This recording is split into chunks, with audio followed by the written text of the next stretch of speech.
Nako, matindi ho itong panawagan na to ng Malacanang para sa ating mga kababayan. Huwag daw ho kayong mag-panic buying dahil naka-private jet itong si Marcos Jr. Ito talagang si Auntie Claire. Kung mag-panic buying man ang ating mga kababayan, hindi naman ho natin sila masisisi. Dahil ika nga dito sa bansa na to, buntot mo, hila mo. Hindi ho kagaya ng mga Hapon. Tignan nyo naman. Akala ko bang walang eroplanong lumilipad. Dito sa video na to, pag-uusapan din ho natin yan. Pero bago lang yan, sa like at sa subscribe, sa inaho tayo yan. At sa mga gusto sumali sa ating community, yung join button, andyan lang ho sa baba. Ito ho, ang post nitong si Sir Mark Anthony Lopez. Naku, malupit yan. Isa yun sa mga sinusubaybayan nating vlogger, no? Ito. Meanwhile, sa Pilipinas, grabe ang effort ng gobyerno na nagbigay pa ng excuse at gumawa ng panloloko na salubong sa airport. Naku po, yari tayo dyan. Ito ba yung welcome, yung BMW, yung meron salubong sa airport, welcome, meron ganun eh. Oh. Tapos yung presidente, ayun, lumipad papunta sa Amerika sa kabila ng pangangailangan ng bansa sa isang matino at mahusay na crisis management and response. Yari. Sir Mark Lopez, intindihin na ho natin ang ating presidente. Hindi ho natin siya kautak. Yung normal na utak, normal na mag-isip, hindi ho niya gagawin. Na mayroong problema ang pamamahay niya tapos aalis siya. Ang dating parang ganito eh. Sa isang pamamahay, magkakapamilya kayo, nabalitaan nyo na mayroong malubhang sakit ang iyong kapamilya. Ang ginawa ng padre de pamilya, imbis na maghanap ng solusyon at talagang tutukan ng krisis sa pamamahay, ang ginawa ho niya, nagpunta sa kapitbahay at nakipag-inuman. Ganon na ganon ho ang ginawa nitong si Marcos Jr. Nagpunta sa Amerika at nakipagsinghutan. Ito ho, no. Samantalang ang ating presidente nakikipagsinghutan diyan sa New York. Ang bansang Amerika, Japan SDF plane dispatch to assist citizen fleeing Middle East. Di ba? Akala ko bang walang eroplanong lumilipad ante? Apakasinungaling nyo talaga. Di ba? Walang lumilipad. Ano ho yan ginawa ho nilang excuse na kung saan yung isang eroplano ng Amerika tinamaan ng missile nung kaalyado pa nila.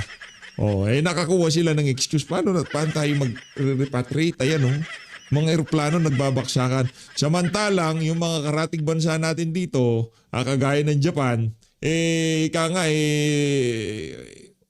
kinumpasan na ang kanilang mga otoridad para sunduin na yung mga kababayan nila na nandiyan sa Middle East para mailigtas nila yung kanilang mga kababayan. Ito siguro mga turista kasi wala naman OFW dyan eh. Malamang sa malamang negosyante yan, bilyonaryo, di ba? Malamang sa malamang yan mga turista. Pero kahit na turista dahil nga kababayan nila at nangangailangan ngayong mga panahon na to, kagyat ang gobyerno nila mabilis pa sa alas 4 nag-dispatch ng eroplano para asistihin yung kanilang mga mamamayan dyan sa gitnang silangan. Pero tayo, kung tawagin pa nga yung mga na-stranded, yung mga bagong bayani, mga OFW ho, anong ginawa ng presidente natin? Nagpunta ng Amerika, nakipagsinghutan. Sa sobrang lalaho ng pagsinghut niya, habang nag-i-speech siya, tumutulo ho yung pulburon sa ilong niya. Pulburon ho yun mga kababayan. Nagkulay tubig na lang pero pulburon yun. Yun white powdery substance na sininghut niya at sa tingin natin, ho yan di ba? Pag natunaw yan, parang tubig. Siguro tumulo yung pulburon. Anong ginawa niya? Siguro kung walang tao sisinghutin niya ulit. Kaso nag-i-spit siya kaya kinuha niya yung panyo niya, pinunasan niya sa panyo niya. Di ba? Yun nasaksiyan ng ating mga kababayan. Kaya naman, dito sa bahagi ng video natin na to, makikibalita ho tayo kay Auntie Claire kung ano nga ba ang plano nila sa ating mga kababayang OFW dyan sa gitnang silangan. Yung mga magtatanong ho kay Auntie Claire dito sa video na to, mga ano yan, mga taga Malacanang press cartel. Kasama ho yan sa ika nga delegates ng presidente, di ba? Kasama sila yung lumipad, kasama sila doon sa private jet. Yung mga reporter. Oh, yeah, kaya kung ano man ang tanong nila mga kabalinto na dito kay Auntie Claire, intindihin nyo na lang ho. Diba? Ano ho sila? Kaya nga Malacanang press cartel ang tawag sa kanila eh. Diba? Kasi wala ho tayong maririnig na maaanghang na tanong dito kay Joseph Morong, kung kani-kanino pa, di kagaya ng panahon ni Tatay Digong. Lahat ng nagtatanong sa Malacanang press cartel noong mga panahon na yon, talagang bira sa administrasyon ni Tatay Digong. Ito kulang na lang iheli ang administrasyon nitong mga reporter na to na nagko-cover diyan sa mga press con nitong si Auntie Claire. Ito, umpisa na natin to. Naku, Auntie Claire, talagang pagdating sa aurahan, posturahan, hindi magpapatalo yan. Ayan, si Joseph Morong at itong si, ano pangalan nito? Yung sa TV5, yung wala din kwento magtanong. Okay. Hey, ladies and gentlemen, the Palace Press Officer, Undersecretary Claire Castro. Magandang araw, Malacanang Press Corps. Gandang araw. Walang oras na sasayangin si Pangulong Ferdinand R. Marcos Jr. sa kanyang working visit sa New York. Sa katunayan, makapangyarihan at makabuluhan ang mensahe ni Pangulong Ferdinand R. Marcos Jr. sa 70th session of the Commission on the Status of Women sa United Nations sa New York. Sa kanyang mensahe, Kung makapangyarihan na talagang napaka-importante ng speech na yan, dapat narinig natin dyan si Donald Trump, si Vladimir Putin, si Xi Jinping. Puro babae mga kasama niya eh. Niloloko niyo na naman kami. Bago siya nagsalita, meron nagsalitang isang lalaki. Tapos lahat doon, wala ho tayong nakilala na world leader o presidente. Siyang katangi-tangi pasinghot-singhot doon sa entablado na nagsalita na lalaki na world leader. binigyan diin ng Pangulo ang kahandaan ng Pilipinas upang suportahan ang mga hakbang na naglalayong isulong ang kapakanan at iangat ang kababaihan sa anumang panig na mundo. Yan. Ayon kay Pangulong Marcos Jr., isang malaking karangalan ang makapagbigay ng mensahe na mag-aangat sa kondisyon ng mga kababaihan at tatalakay sa kanilang estado sa lipunan. Naniniwala si Pangulong Marcos Jr. na hindi mararating ang kaunlaran kung mapag-iiwanan ang mga kababaihan sa kahit na anong larangan. Tiwala rin ang Pangulo na kasama ang mga kababaihan sa pag-angat ng lipunan kung sila ay mabibigyan ng tamang edukasyon, ligtas na makakapagtrabaho, namumuno at makapagdesisyon para sa kanilang buhay. Dagdag ng Pangulo, sa Pilipinas, naniniwala ang pamahalaan na ang pagbibigay lakas sa mga kababaihan ay pundasyon sa pagbuo ng matatag na bansa. Katuwang din ng pamahalaan ang mga kababaihan sa paghubog ng demokrasya, ng ekonomiya, at sa paghubog sa pambansang katangian ng Pilipinas. Binigyang karangalan ni Pangulong Marcos Jr. na ang Pilipinas ay patuloy na nagsusulong sa mga hakbang na mga ngalaga sa mga kababaihan. Pero sa likod nito, naniniwala si Pangulong Marcos Jr.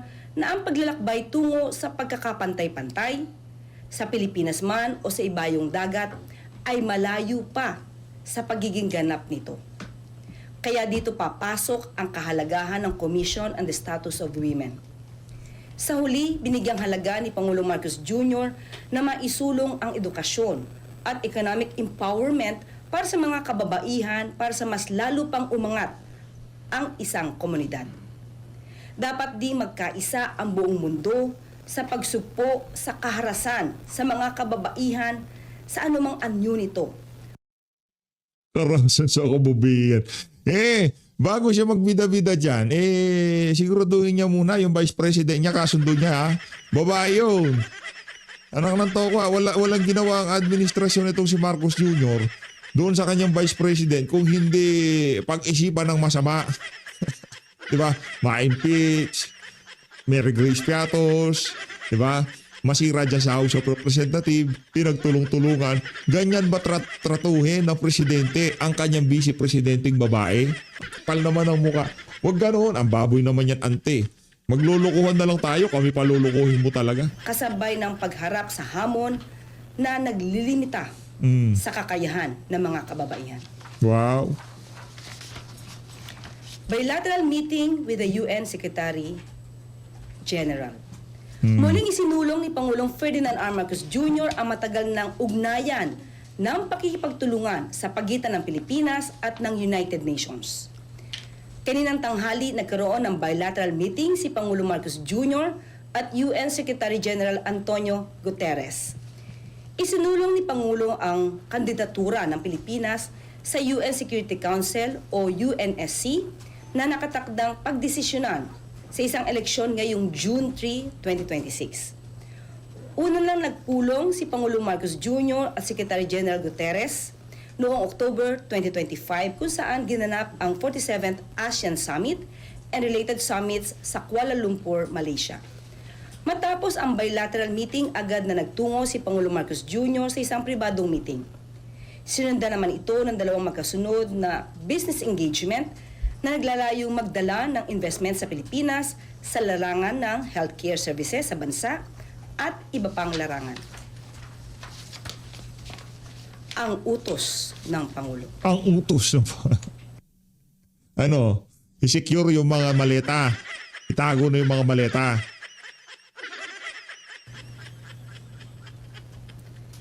Ang utos ng Pangulo, tulungan lahat ang ating mga kababayan, mga OFWs, lalong-lalo na yung mga naiipit ngayon sa nangyayari sa Middle East. Ang isang public servant ay hindi po dapat na umabuso sa kanilang kapangyarihan.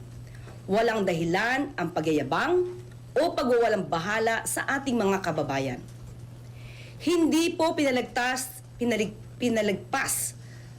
ni Pangulong Marcos Jr. ang pangyayari sa pagitan ni MWO Bahrain employee Anthony Alermo at mga overseas Filipino workers doon. Hindi po ito ikit na tuwa ng Pangulo. Nabait si Kuya. Kailangan natin papupugiin ng presidente. Gumawa ka ng eksena, papasok siya sa eksena, magmumukha siyang bida. Alam na namin yung strategiya na yan ni Ante. Kung di na lang namin alam, baka yung nangyari na yun, scripted yun. Hindi scripted yung panghihingi ng tulong. Yung pagtataboy ng empleyado ng embahada. Diba? Malamang sa malamang. Gawa ka ng eksena, pakita natin na talagang presidente pagka mayroong gumawa ng kalokohan, yarin lamang hindi natin mapauwi mga OFW. Gawa ka ng eksena. Magbida-bida ka dyan, di ba? Nagalit siya para sa ating mga OFWs dahil sa pagmamaltrato ng ilang public servant. Noong nakita ng Pangulo ang nag-viral na video na nagpapakita kay Alermo sa hindi magandang pagtrato sa mga OFWs, ay agad niyang inutusan si DMW Secretary Hans Leo Kakdak na mag-imbestiga at umaksyon sa naturang insidente. Sa ngayon ay nirecall na si Alermo sa kanyang home office habang nagpapatuloy ang administrative investigation laban sa kanya. Ang taong walang puso sa pagsisilbi ay walang puwang sa administrasyon ni Pangulong Ferdinand R. Marcos Jr. Uulitin po natin, ang utos ng Pangulo ay asikasuhin ang lahat ng ating mga kababayan, lalong-lalo na yung mga naiipit sa Middle East.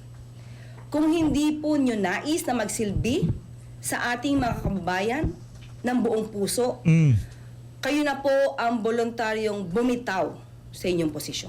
Anong magagawa nila, madam? Kahit gusto nilang magbigay ng tulong, kung ang sinasabi ng pamunuan walang pondo, kahit ano pang gigil mong tumulong, hindi ka makakatulong. 'Di ba?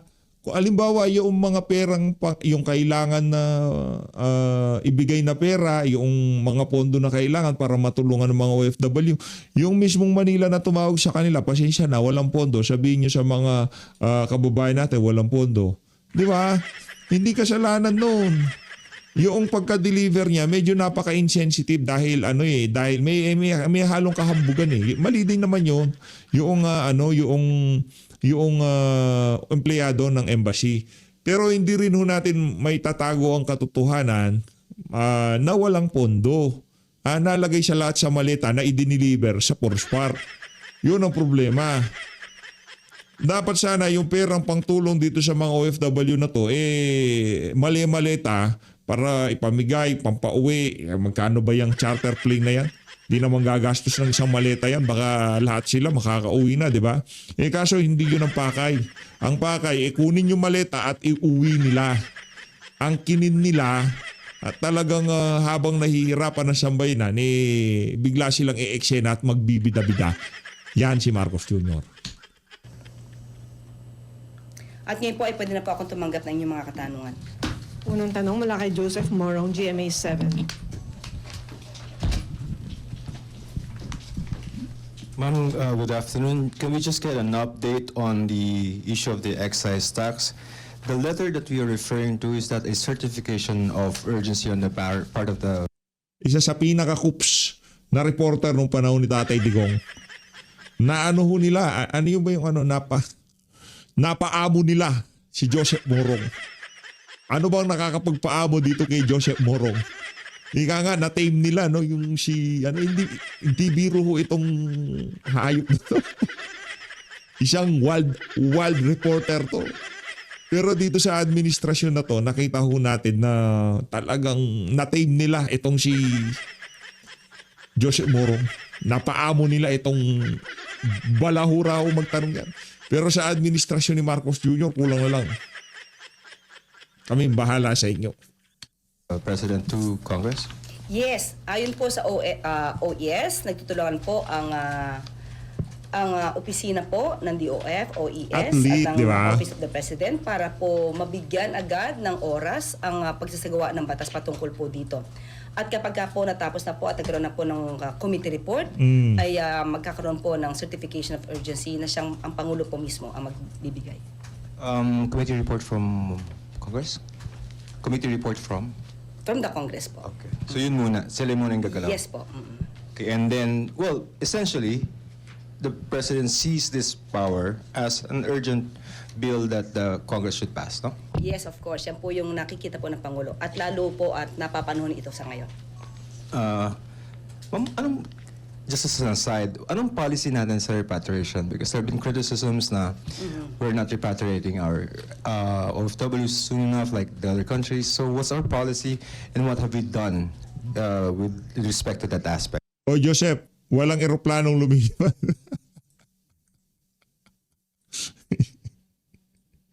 Walang eroplanong lumilipad, Joseph. Huwag kang huwag kang bida-bida dyan ha. Mag-aalit si Auntie Claire sa'yo. Nakalanto ka. Diba? Baka anuhin niya yan. Baka biglang mawalan ng buffet dyan sa Malacanang Press Cartel. Ay, kasalanan mo yan. Bahala ka. Baka mag-aalit sa'yo si Auntie. Okay. Nagkaroon po ng airspace closure Ay! February 20. Di totoo. Sinungaling ka. Walang airspace closure. Walang ganon. Japan, Spain, South Korea, nagre-repatriate sila. Huwag ka sinungaling, Ante. Nagkaroon po ng special cabinet meeting March 3. Agad-agad po nagpatawag ang Pangulo ng meeting at doon po napag-usapan kung paano po maire-repatriate ang ating mga kababayan mula sa Middle East. Inalala po ng Pangulo ang maaaring danger kung agad-agad pong maililipad ang ating mga kababayan, kung patuloy po ang sa pagbobomba o yung mga attacks, no, sa pagitan ng mga bansa na kinapalulooban po sa Middle East. Pero maliban po dyan, March 3 hanggang ngayon ay napakita na po ng DMW na halos 400 po na OFWs at may ilang pong mga dependents ang naipauwi na po sa ating bansa. At yan po ay winelcome din po ng DMW at ng OWA. So chartered flights? Sa ngayon po, nagbigay po rin ng ulat ang DMW ang sabi po nila, today 16 Israel OFWs from Tel Aviv traveled by land to the southern Israel town of Eilat, which borders Egypt via the Taba border crossing.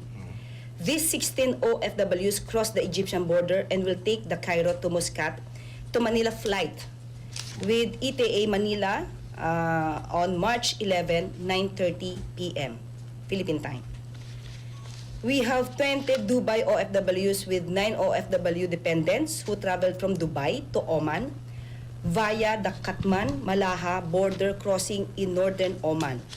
Upon crossing the Omani border, travel to Muscat and take the Muscat to Manila flight with ETA Manila on March 10, 9:30 p.m. Philippine time. By air, may commercial flights po, booking OFWs on Emirates Airlines flight that fly out of Dubai. Chartering from Riyadh, a chartered repatriation flight through Philippines, Saudi Arabia. Earliest possible departure is March 14, 2026. The operation will be funded through the Emergency Repatriation Fund managed by OWA. From UAE, currently finalizing the flight arrangement. So yan po. Chartered po. So you have 2 chartered, Riyadh Yan. and UAE. O kung ganyan ang galawan, edi karapat dapat po silang palakpakan. Pero huli na. Diba? Hindi pong kung merong halimbawa, merong masamang mangyari sa kanila, nangyari na ang nangyari. Hindi kagaya nung mga karating nating bansa, talagang ika nga mabilis pa sa alas 4 yung kanilang mga mamamayan na-secure na nila. Pero tayo ho dito di natin malaman kung anong kabalbalang ginagawa ng administrasyon na to. Anong petsa na? March 11 na ho tayo. Magdadalawang linggo na itong sigalot na to.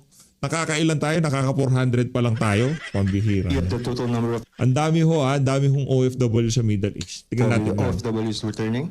Sa ngayon po ay wala pong ibinigay pa na detalye kung ilan po ang OFWs, pero isinasagawa po ito. Itatanong po natin Yung as of March 2026, over 1.1 million land-based overseas Filipino workers, OFW, are in the Middle East with major concentration in the UAE, Saudi Arabia, Qatar, Kuwait, and Bahrain. Ganyan ho karami. Ilan na hinayabang nitong ali na to? 400 ka tao? Lang ka ante ha. Sobra sa 1 milyon. 1.1 milyon.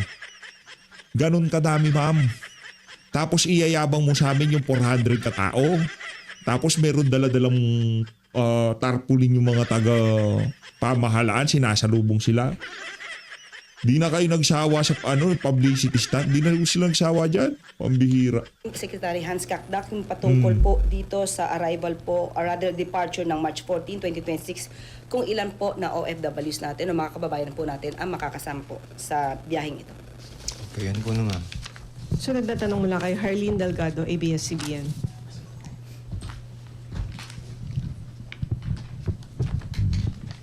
Good afternoon, Yusek. Yusek, the Philippine peso weakens to an all-time low at the end of Monday's trading at 59.50. I understand the factor that yung Middle East tensions, but how is the palace viewing this? Would there be any intervention po on the part of the administration? Yes, nakita po natin na ito ay talagang maaari mangyari dahil sa nangyayari po na issue sa Middle East at mukhang ito po talaga ang consequence. At nadinig na rin po natin ang Bangko Sentral patungkol po dito. At kung magtutuloy-tuloy po ito ay magkakaroon po talaga ng intervention. At yan naman po ay sasang-ayunan din po ng pamahalaan. Sunod na tanong mula kay... Sa ating pagkakaalam ay magkakaroon ng increase sa rates sa interest. Yun po ang ating nalalaman. Sunod na tanong mula kay Rafi Ayeng, Daily Tribune.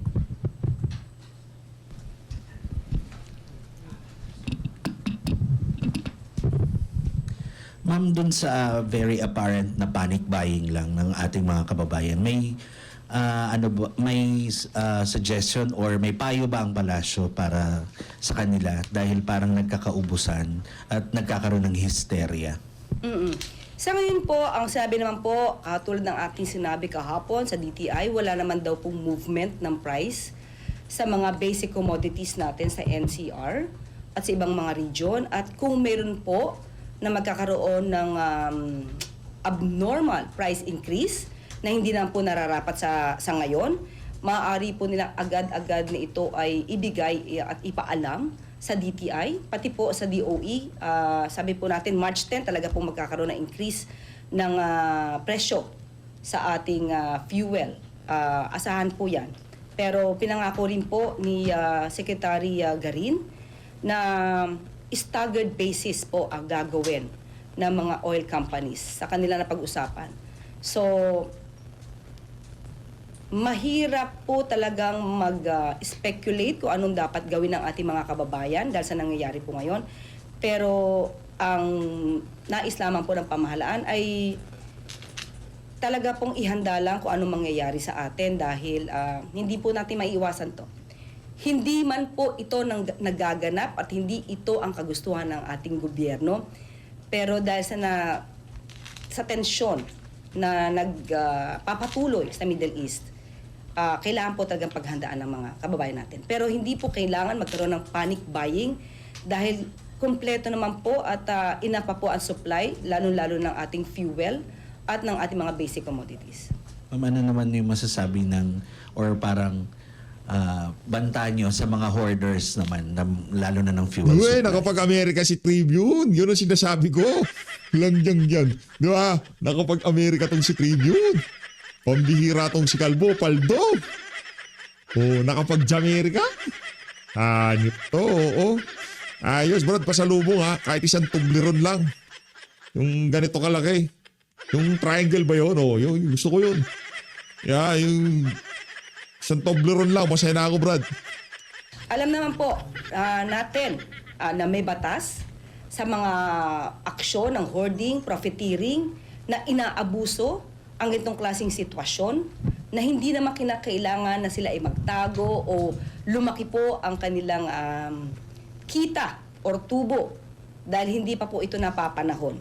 So, kapag ka po kayo ay nahuli na lumalabag sa batas, nahuli na nag-hoard or umaksyon or gumawa ng isang profiteering, hindi po kayo tatantanan ng ating pamahalaan dahil kayo po mismo ay madidimanda at kakasuhan. Nagtatanong muna kay Helen Flores, Philippine Star. Yung sa kanina habang nag-speech po si President, may mga nakapansin po na nagpuna siya ng nose niya kanina. Okay. May sipon po ba siya or nilalamig lang po sa... Pulburon lang yun. Di na kayo nasanay. Di ba nung una dito may white powdery substance. So yun di masyadong nasinghot. Dito naman, sumobra sa singkot para may self-confidence, mag-i-spray sa UN eh. O pagkatapos niya sumingot, tumulo yung sipon. O, ganun lang naman yun. Na-irritate. Sa loob ng... Hindi ko po natanong kung siya ay may sipon, pero siguro dahil sa sobrang lamig, baka normal lang. Kahit naman Sobrang lamig o sobrang singhot? O, sobrang lamig o sobrang pulburon? Ikaw talaga ante ha. po tayo, ako nga po medyo kumakati-kati ang lalamunan, siguro normal lang sa weather. Pero he's okay. He's okay po.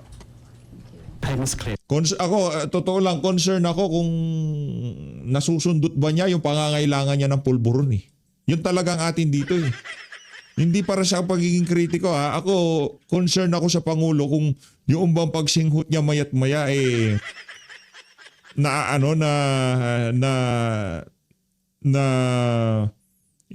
i-schedule. Kasi ayaw na natin malobat siya. Dapat pag bumaba yung tama ng sugar sa katawan niya, yung pulburon, dapat singhutin niya na kagad yan. Di ba? Hindi dapat pababain ng tama ng pulburon sa katawan ni Marcos. Yes po. So yesterday, when we spoke to Ambassador Babes Romualdez, sabi niya, Solve ang mga taga-Malacanang press cocktail. Nasa Jamaica. Wow. having a seat at the Security Council is going to be a major impact for us since we all know United Nations is an important body, and it is the one that has decided on our arbitration award. So does this imply na, that if and when the PH is given a seat at the table, the enforcement of the arbitration award will be a priority? What would be the PH government's focus when it comes to having that seat? And what is the end goal in mind ba? Kasi diba, when you embarked on something, what was the end goal in mind for having that seat? Ang pagiging miyembro po at nabigyan po ng non-permanent seat sa UN Security Council, hindi po ito ibig sabihin na sariling interes lang ng Pilipinas ang ipaglalaban or madidinig na boses mula sa Pilipinas. Ang sabi nga ito ay, it's not all about us, it's all about everybody. Kung anumang bansa ang may kinakaharap patungkol sa mga peace and security, kailangan lamang pong madinig din ang Pilipinas kapag naging miyembro po tayo ng UN Security Council dahil ang boses na ito ang maaaring makapag-ambag para sa pandaigdigang kaligtasan, kapayapaan at seguridad. Maaari po at since tayo naman po ay meron din sariling issue patungkol sa ating kapayapaan at seguridad, hindi maiiwasan na ito ay matalakay. Pero ang Pilipinas po ay hindi lang pang sarili, kundi pang kalahatan. Dahil ito po ay hindi lang pribilehyo, ito ay responsibilidad. Hindi para sa bansa lang, kundi pang sa lahat ng bansa, especially sa Asia. Thank you. Salamat po. Okay. Wala nang tanong. Ay, sige. That's lang. Okay. Discuss ba yung Middle East crisis? Babanggitin ko po kung ano ang napag-usapan nila. Ayan. Okay, sa kanilang bilateral meeting, nabanggit po ni UN Secretary General Guterres, pinupuri po niya ang Pilipinas Wow. sa pamumuno po ng ating Pangulo dahil sa pagpopromote ng peace and democracy sa ating bansa. Wow. At sinabi rin po niya na full support po ang UN para sa Philippines chairship to the ASEAN. Binanggit din po niya ang crucial role ng ASEAN in strengthening global cooperation. He commended ASEAN for upholding the primacy of international law and its full respect for the UNCLOS.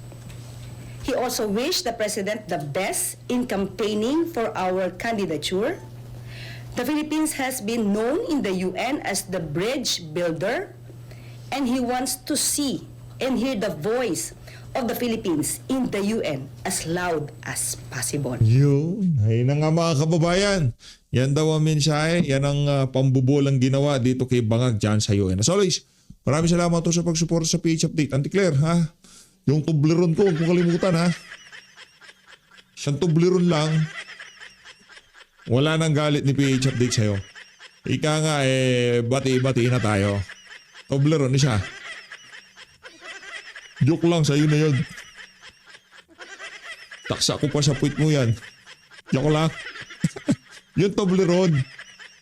Hindi ko tayo, hindi ko tayo nagcho-chocolate. Hindi ko natin gusto yan.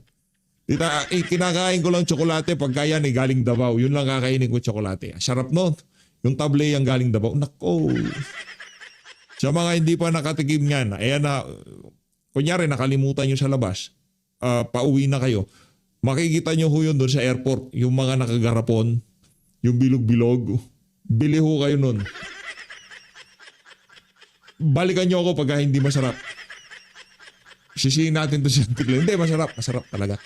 Real talk ha. Sa mga hindi pa natikman yung tableya ng Davao, hindi ako kumakain ng yung chocolate yung galing Belgium. Kundi ko rin mabasa yung product of Davao, di ko kakainin na. Kaya yung mga manggagaling Davao dyan, baka na.